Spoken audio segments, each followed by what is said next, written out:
Hello लोगोफोर खुलुमबाय welcome back to माय यूट्यूब चैनल नोंथांमोन साफ्रोमखौबो आंनि यूट्यूब चैनलनि गोदान भिडिअ फिन खेबसेबाव गोसो गोथारै बरायनानै लाग्रोफिनबावबाय।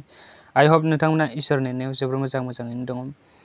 दिनैनि बे भिडिअआनो जागोन BTC आव गंबेसे गामिफोर दं बेनि सोमोन्दै जों सावरायगोन आरो लोगोसे Bodoland territorial council that means BTC नि समष्टिनि सोमोन्दै जों बे भिडिअनि गेजेरजोंनो सावरायगोन।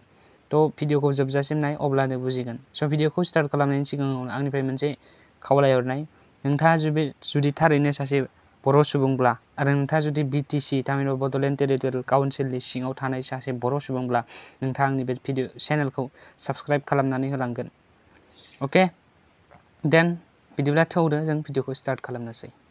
थ' BTC थामहिनबा बड'लेण्ड टेरिटरियेल काउन्सिलाव गासै गामिफोरा 3082 गं बेखिनिया दङ Bodoland territorial council that means BTC बेवहाय आरो लोगोसे BTC थामहिनबा बड'लेण्ड टेरिटरियेलनि समष्टिनि सोमोन्दै जों नायनि। थ' समष्टिफोरा जाहैबाय गासै 40 आरो बेनिनो 30आ ट्राइबेलफोरनि थिखानाय आरो 4या गेवलां एबा उदां समष्टि।